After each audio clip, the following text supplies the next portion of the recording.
I don't think I'm the only person who's ever sat in Dan Murphy's bar with a pint of Guinness thinking, how on earth did I get here? Where did this all start? What am I doing here?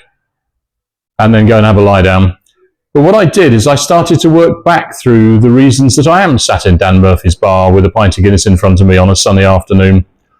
And it all goes back to around about 2012, so 13 or 14 years ago. I'd finished work. I'd managed to persuade the last person who was paying me to be in gainful employment to pay me to go away and retire. And I was sat around wondering what to do next. I was an Englishman.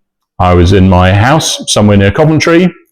I'd got one sister, a couple of nieces, a nephew. And as things turned out, the most important person turned out to be a slightly eccentric Irish friend. We'll call her Mary, because that's her name. And all through that summer, she was talking to me saying, you really need to come over to Ireland with me. And I was saying, I haven't been to Ireland. I've been to Ireland once, had a weekend in Dublin, jolly nice. Why would I want to go back to Ireland? And she said, because the village that I come from, that my brother was brought up in, is the most marvellous place in the world. I thought, oh yeah, okay, what's good about it? And she said, they're having a storytelling festival in November this year. It was actually the very first storytelling festival in Sneem, organised by Bat Burns. And after a lot of toing and froing, Mary eventually twisted my arm enough that I came over to something that, to be honest, wasn't high on the list of things I'd have been expecting to do. But I came to the very first storytelling festival. First time I'd ever been to Sneem. First time I'd ever met any of Mary's friends and relatives over here, and thought, this is absolutely wonderful. So the first person whose fault it is that I'm living here now is Mary, and the second is Bat Burns for organising the storytelling festival. We went away after the storytelling festival and thought, this is really nice. So the next year we came back on holiday to Ireland. We came to Sneem, but we also went up to Mayo, to Westport, where the other half of Mary's family comes from. And over the next 2 or 3 years, around about 2014, 15, 16, we came back to Ireland on holiday. We came to Sneem every time. And eventually, around about 2017, 2018, we said, why do we just keep coming to Sneem on holiday? We like it more than just about any other place on the planet.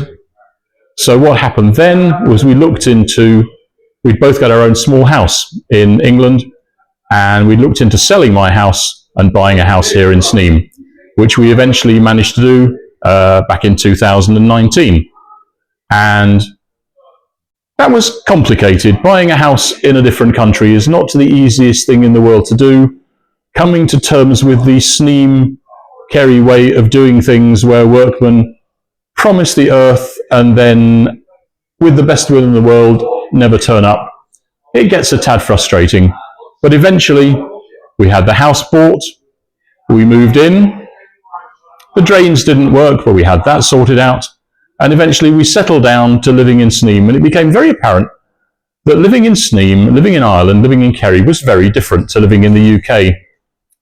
I think one of the earliest things that brought it home to me that it was different was when Mary and I went shopping in SuperValu. And Mary went into SuperValu, and I went into Lidl, but I moved the car so it would be nearer where it would need to be for her when she came out doing her shopping. And so as she came out of the entrance to SuperValu, I yelled across the car park, Mary, whereupon 6 women turned round and looked at me.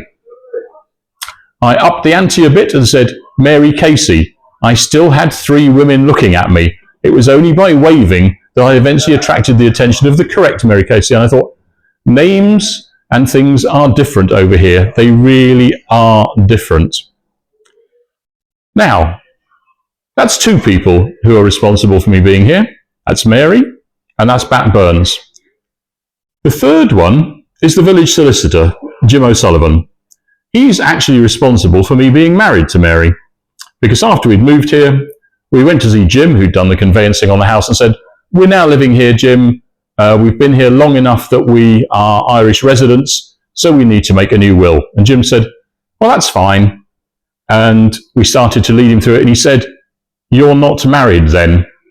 At which point we said, no, why would we want to be married? And Jim said, you need to get married right now, because Irish inheritance laws being what they are, the consequences of not being married to somebody with whom you own a house can be quite severe when it comes to inheritance tax. Fair and fine if you leave it to your wife, not too bad if you leave it to your children, absolute disaster if you try to leave it to somebody that you're not related to. They will take 40% of a large wodge of your inheritance. So the third person that's responsible for being here and being married to Mary is Jim O'Sullivan. I believe, having spoken to him, we are not the only couple that he has applied a financial shotgun to in terms of you really, really do need to go and get married right now.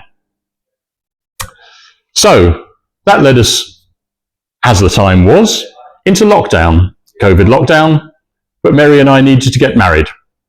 So after a lot of toing and froing and talking to the registrar in Killarney and all the rest of it, we eventually established that we were allowed to get married during lockdown, but could only have 6 people there.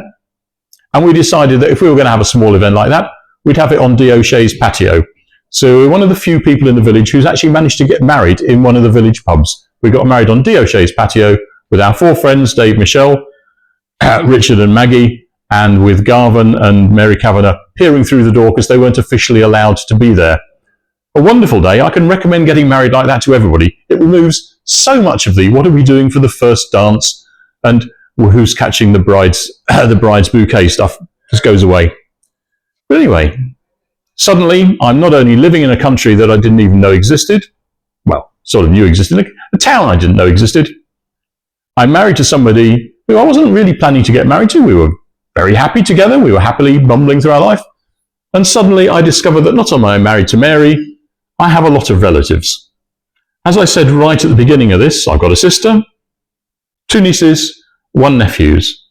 But through Mary, I have, and I will sanitize this for public view, cousins coming out of my ears. Not quite how it was put to me in the first place.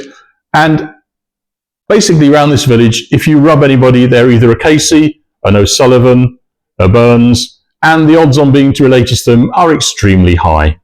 So that's how I get to be sat here in a pub with a pint of Guinness, wearing a shirt for a football club I didn't even know existed, playing a sport that I'd only vaguely heard of, and watching my life go by and thinking, actually, this has gone quite well, but it's all Mary, Jim, and Bat's fault. And I do seem to be related to just about everybody, and was talking about this and was watching, and I'm going to have to read this because I can't remember it. I was watching the Fla Choil on TG Caha, and a lovely young girl came on reading a poem which was actually written by her grandmother, a lady called Fionnuala Maxwell. I've changed a few of the words, I hope Fionnuala didn't mind, but it's called We're All Related. Now my wife, she has a talent for the genealogy. Before there were computers, she could trace your family tree. You'd call in for a visit, and before you'd have your tea, sure to everyone you know you'd be related. We're all related through marriage or through birth, which either is a blessing or a God Almighty curse. And you can trace the lineage for what it might be worth, but in Ireland, sure, we are all related. Hush your cousins in Dan Murphy's, my wife, she said today, and we hope you'll become a singing star like him one day. For second, third, twice removed, does it matter anyway, to the famous Finn and Casey, I'm related. Now if we go back to the dawn of history, there'll be a few O'Sullivans in my family tree, and what I'm really hoping for a beer or 2 or 3 is to the landlord of this pub I may be related. Now your cousin has a statue, my wife she'd often say, and if you eat your taties you'll be big as him one day, and you can be another wrestling star, all in the USA, to the famous Crusher Casey, I'm definitely related. Second cousin, once removed by marriage. Thank you.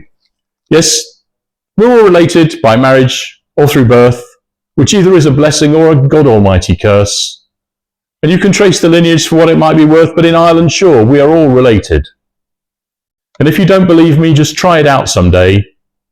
Just pick a random stranger, or a local, or a stray, and you'll find that you're related in some peculiar way. But don't forget me in your will, because we're definitely related. Thank you all. When I told my brother-in-law, Steve Casey, that I was going to do this brief talk about how I wound up in Sneem, he said, "Don't forget the photo."